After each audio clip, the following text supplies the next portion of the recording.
over fields of green,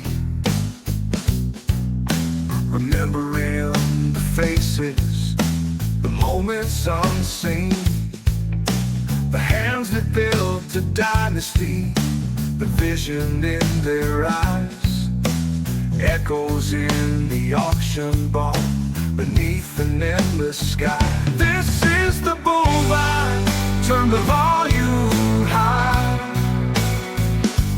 for the icons of the ages that never will die. From the show ring thunder to the quiet strength they knew, hear their stories now, coming right on through. Hey there, Bullvine listeners. Welcome back to another episode. I'm your host, and today I want to take you on an incredible journey through time. A story about a family that didn't just participate in the Holstein dairy industry, they literally became the backbone of it. This is the story of the Shore Dynasty, and it's a tale that spans more than a century, 4 generations, and countless unforgettable cattle that shaped the breed we know today. Let me start with a moment that still gives me chills. The day after Christmas in 2013. That was the day the news hit the dairy community like a thunderbolt.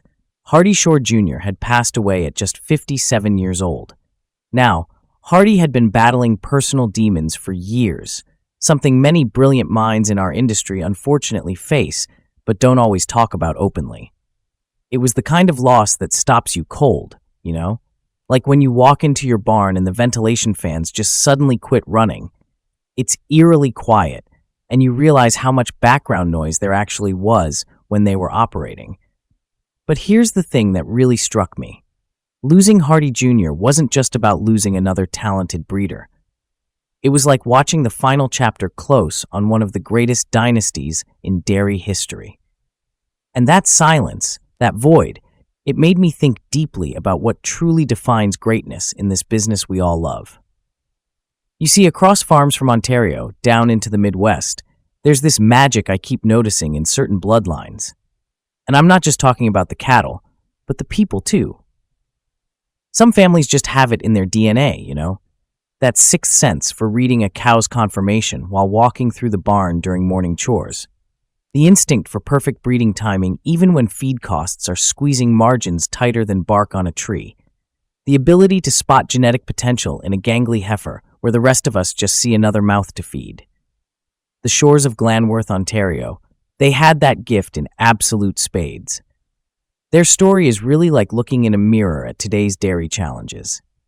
Picture this, 4 generations, each one forced to adapt during massive technological disruptions that could have buried them.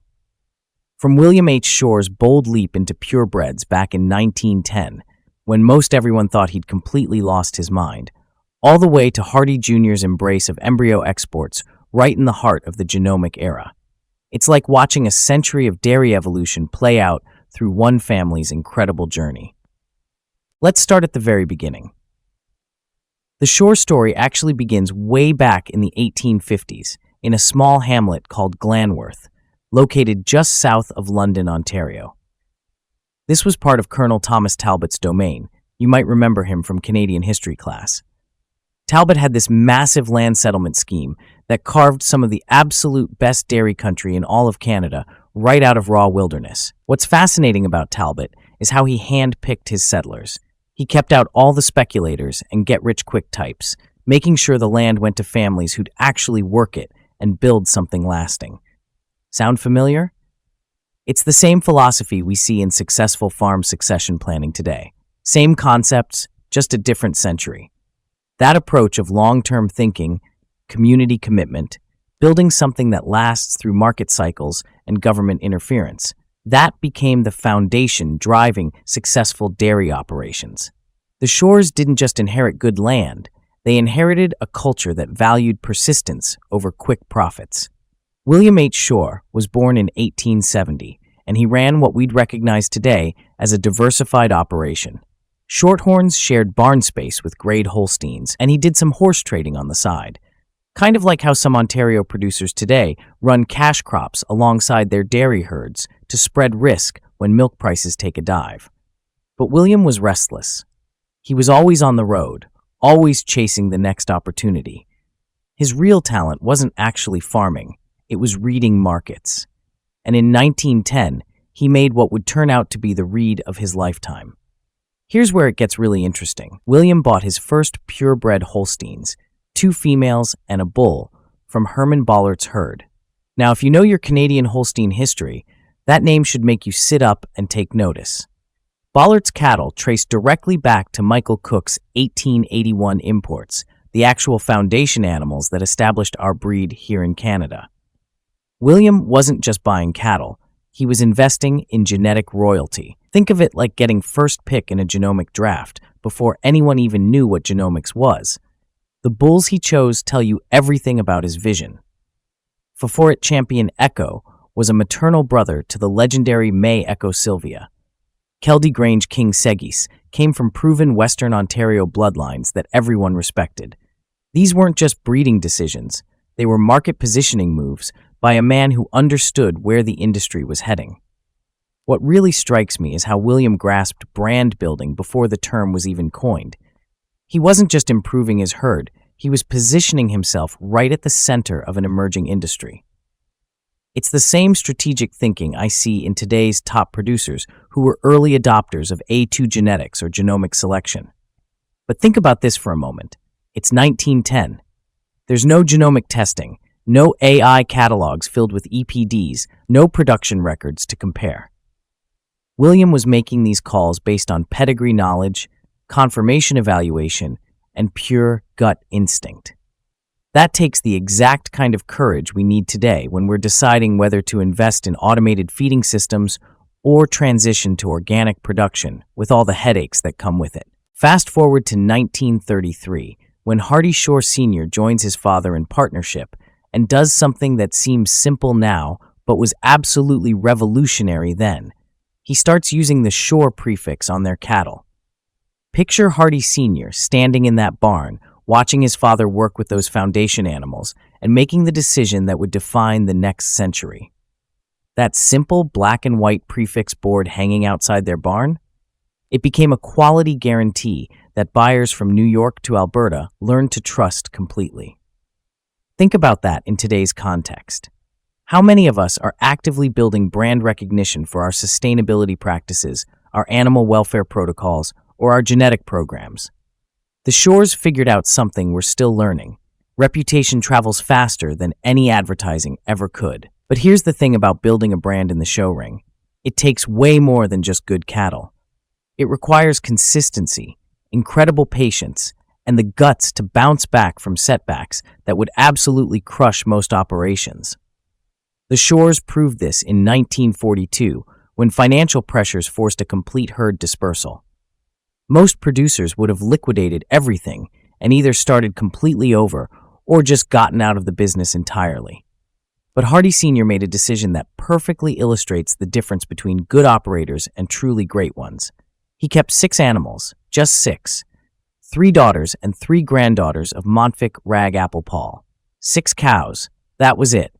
But those 6 became the foundation for absolutely everything that followed. By the late 1940s, their herd was simply the herd to beat at Western Fair. 9 Premier Exhibitor banners, 10 All-Canadian awards. The peak came in 1952, when they had 5 animals nominated for All-Canadian consideration in a single year, an almost unheard-of achievement. I've heard stories from old-timers who remembered those Western Fair shows in the 50s. They said you could literally feel the tension in the barn when the Shore cattle were let out. Everyone knew they were the standard everyone else had to beat. That's the kind of presence you build over decades, not months. There was one cow that really put the Shore name on the map, Franley Lass. The stories about her are absolutely legendary. Picture this scene. It's 1951, and Franley Lass is moving through the show ring at the Royal Winter Fair. The crowd goes completely quiet as she approaches the judge. Perfect udder, flawless type, that indefinable presence that separates the good from the truly great. She's named All-Canadian 3-year-old and wins Best Udder at the Royal.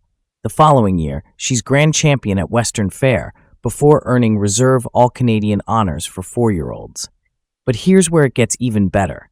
When she eventually sold to Fred Bear's prestigious herd in New York and established a world-class family there, it completed this perfect circle. Show ring success creates market demand. Market demand validates the genetics. And suddenly, everyone wants Shore bloodlines. It's a lesson that's every bit as relevant today as it was 70 years ago.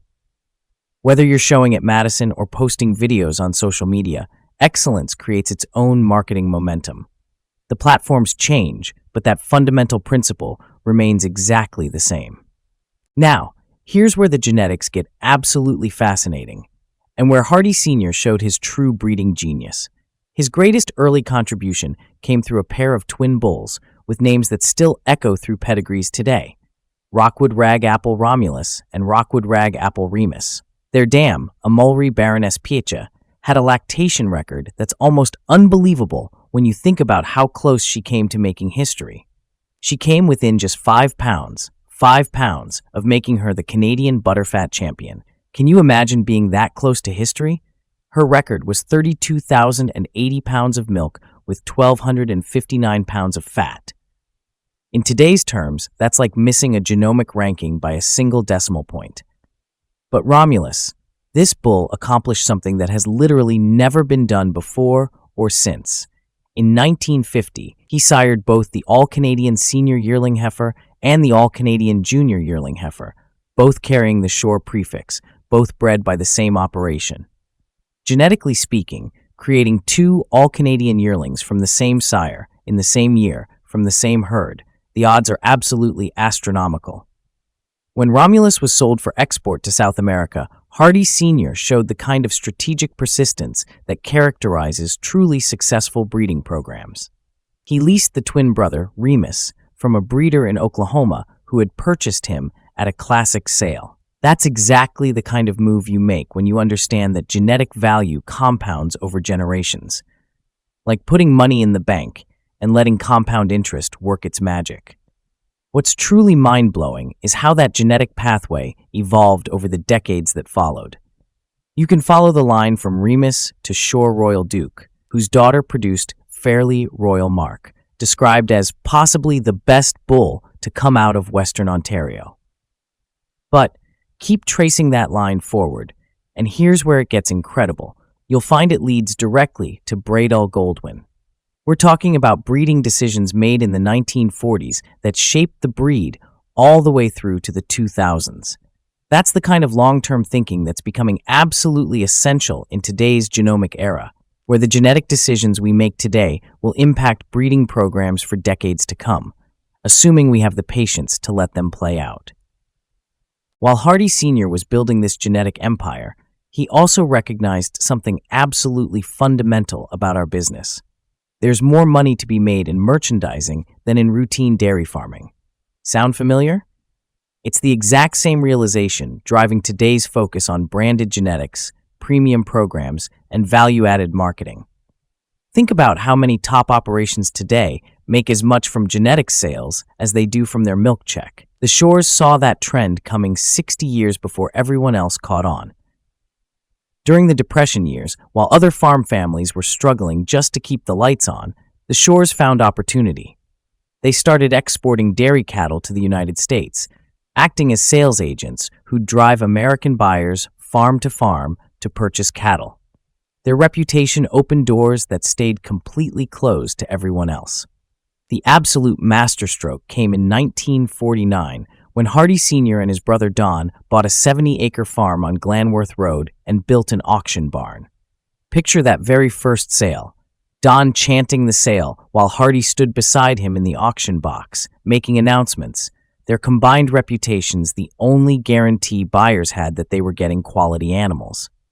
But it was Bob Shore who really turned that auction barn into absolute legend. Bob joined the operation in 1951, fresh from the Ontario Agricultural College and Auctioneering School. Here's the beautiful irony. He was shy, genuinely uncomfortable in crowds. But something absolutely magical happened when he stepped into that sales ring. It's a transformation I've witnessed before. Quiet farm kids who become completely different people when they're working with cattle. Bob found his voice at that sales barn, and once he found it, There was absolutely no stopping him. His training ground was the Talbotville sales barn, where he sold beef animals by the pound every Saturday. 30-second intervals, prices measured in fractions of cents. It created that distinctive shore auctioneering style that became legendary, crisp, fast, absolutely commanding. When you're working at that pace, every single word matters. No wasted syllables, no hesitation whatsoever, just pure, focused communication. It's like watching a skilled AI technician work during breeding season. Every motion is deliberate and incredibly efficient. The Shore Canadian Classic, launched in 1964, became the premier North American marketplace for elite Holstein genetics. World record prices were being set at these events on a regular basis. The $115,000 syndication of Weaver's Reflection Apex in 1967, the $125,000 sale of the famous show cow known as Blackie in 1974. But the one that truly made headlines was when Bob brought the gavel down on what industry sources reported as the first $1 million cow sale. The success wasn't just about Bob's incredible auctioneering skills, though he was arguably the best in North America. It was perfect timing, meeting perfect preparation. The bulk cooler revolution in the mid-1950s forced thousands of smaller dairy producers completely out of the industry. Their dispersals needed a marketplace, and the Shore Arena was ready and waiting. Here's what's really interesting. That bulk cooler disruption parallels exactly what we're seeing today with environmental regulations, labor shortages, and the adoption of precision agriculture. The producers who adapt first create the biggest advantages. Those who resist change get left behind. The Shores understood this dynamic better than absolutely anyone. The fourth generation brought a completely different kind of genius to the operation. Hardy Jr. left high school at just 16 to attend ROIHow Auction School in Iowa. By his early 20s, he had what industry veterans call cow talent, that rare ability to see genetic potential before it's actually proven in production or progeny testing. But Hardy Jr. was complicated. Brilliant and visionary, but drawn to what was delicately described as high-risk behavior. When his parents agreed to bring him into the family business, it came with conditions. The result was Shoremar Incorporated, a company that immediately signaled a completely new direction. While his father and grandfather had mastered the art of selling live cattle, Hardy Jr.'s focus was on the absolute cutting edge, marketing frozen embryos worldwide. His breeding philosophy was perfectly calibrated for the modern era. Strong type, solid cow families, and modern genetics, seeking what he called a balance of type, fat, protein, and modern sires. What's really interesting about Hardy Jr.'s approach is how it anticipated today's genomic selection strategies. He was breeding for balanced improvement literally decades before we had the technological tools to measure it precisely. Sometimes the very best breeders are the ones who see what's coming before the rest of us even catch up. Hardy Jr.'s greatest stroke of absolute genius came in acquiring Aitkenbrae Starbuck Ada. As a former hoof trimmer, he understood foundation quality when he saw it, and Ada had absolutely perfect feet and legs. Picture Hardy Jr. walking through that barn, his trained eye taking in everything from hock angle to heel depth. Most people would see a pretty cow. He saw the genetic architecture that would support decades of production. That's cow sense you absolutely cannot teach in any classroom, but it was what he did next that showed his true vision. The decision to flush Ada to Donendale Sky Chief produced what may be the most influential pair of full sisters in modern Holstein history. Shoremar Alicia became a breed legend, classifying EX97 and winning the World Championship in 2000. With 32 excellent daughters in the US and Canada, she ranks among the elite transmitters of North America. Her sister, MS Kingstead Chief Adeen, proved equally influential as a brood cow, producing 51 daughters classified excellent worldwide, ranking her second all-time for most EX daughters in breed history. When I look at those numbers, 51 EX daughters from one single cow, that's not luck, folks. That's the result of understanding genetic architecture at a level most of us can only dream about. And remember, this was before genomic testing made genetic prediction routine. The ultimate validation of Hardy Jr.'s vision came through the bulls he bred. His most famous achievement was Shoremar James, born from his foundation cow Stelbro Genin Aerostar. James became a phenomenal sire of show cows. His daughters were voted world champion Holstein cow 3 times in 4 years, 2008, 2009, and 2011. But James's greatest legacy wasn't his incredible show daughters. It was his most famous son, Braedale Goldwyn. Here's what absolutely blows my mind about Goldwyn's creation. It wasn't an accident or just good luck. You can trace the genetic pathways directly from Hardy Sr.'s breeding decisions in the 1940s. Those twin bulls, Romulus and Remus, led to Fairly Royal Mark, whose lineage eventually produced Moglen Storm, who sired Braedale Baylor Twine, Goldwyn's dam. Hardy Jr. bred the sire, Shoremar James. When those two carefully crafted genetic lines converged, they created what can only be described as a genetic perfect storm. Industry records show that Goldwyn's influence extended to Holstein herds on every single continent. It's like watching a master chess player execute a strategy that unfolds over the course of multiple decades. Goldwyn became one of the most dominant sires in breed history, with a record 8-time reign as Premier Sire at the World Dairy Expo in Madison, a record that still stands today and may never be broken. For all his incredible brilliance, Hardy Jr.'s life was marked by profound personal struggle. The same intensity that drove him to acquire legendary cows like Ada and breed phenomenal bulls like James also led him to what observers called the edge of the abyss. The Holstein community's response to his struggles revealed something truly beautiful about our industry. People recognized genuine genius when they saw it, even when it came with serious complications. 18 bulls from his program received major awards in Canada, and 3 became #1 sires in different countries around the world. But privately, many watched with growing concern as he navigated battles that were every bit as intense as his genetic triumphs. People remembered him as gifted, talented, remarkable beyond one's imagination.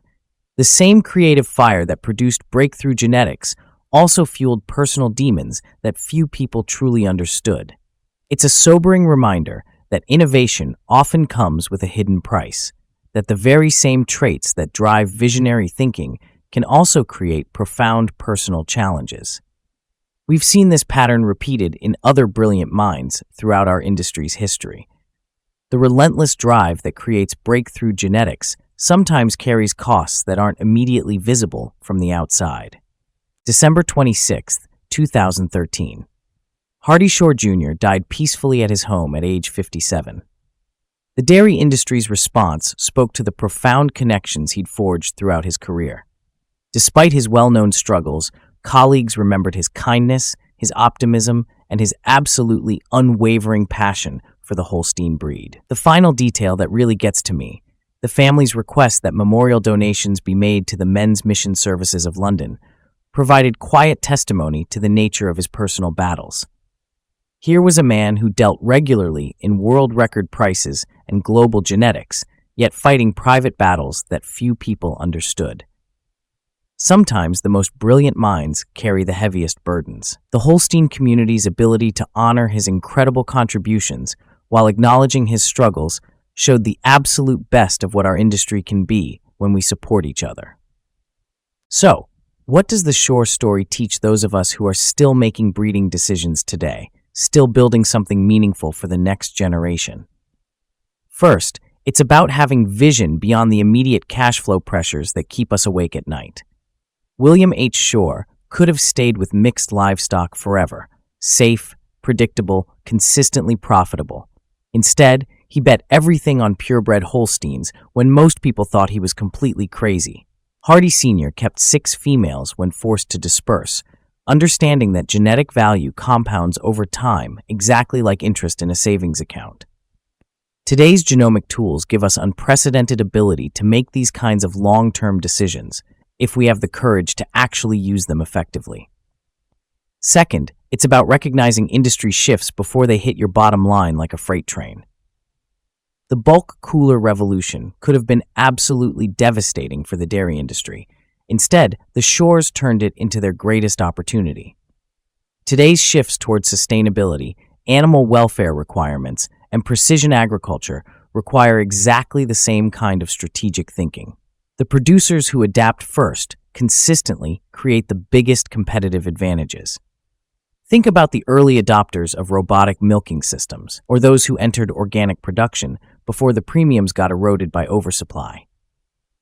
Third, it's about understanding that reputation matters every bit as much as genetics.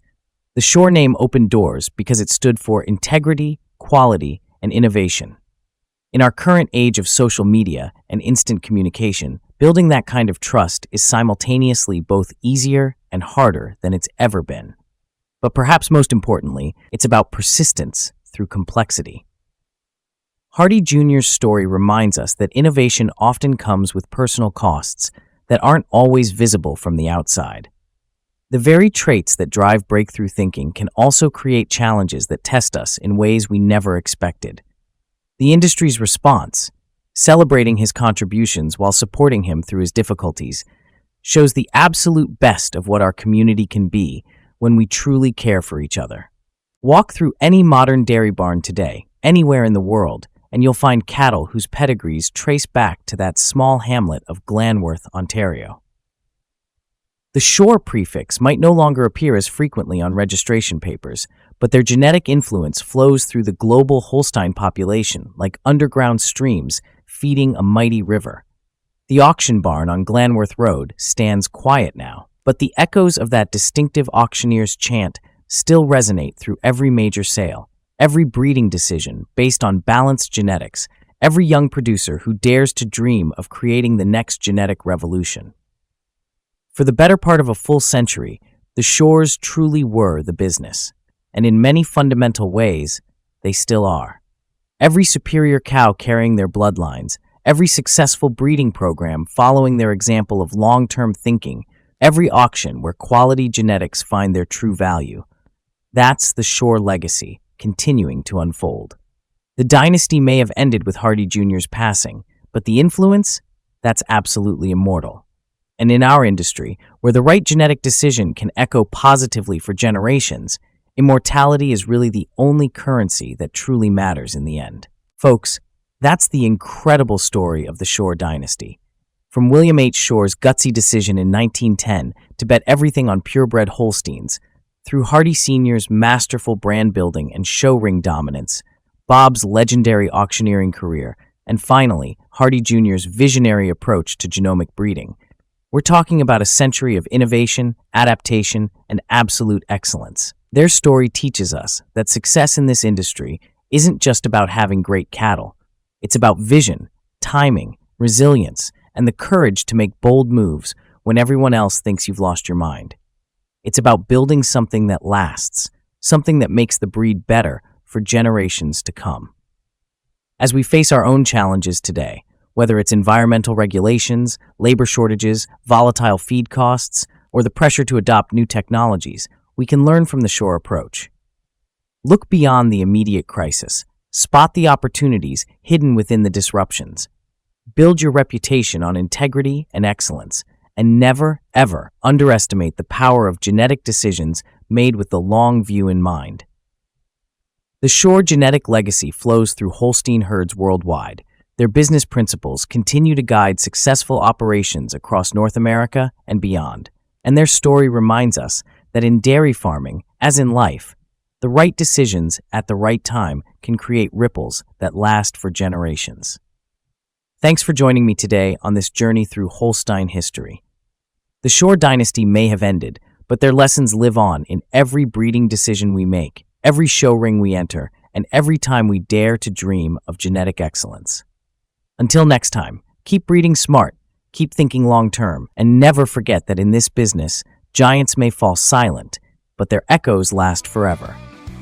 This has been the Bovine Podcast. I'm your host, and we'll see you next time. This is the Bovine, turn the volume high. For the icons of the ages that never will die. From the show ring thunder to the quiet strength they knew. Hear their stories now, coming right on through. Oh, tell the tale, tell legends live here.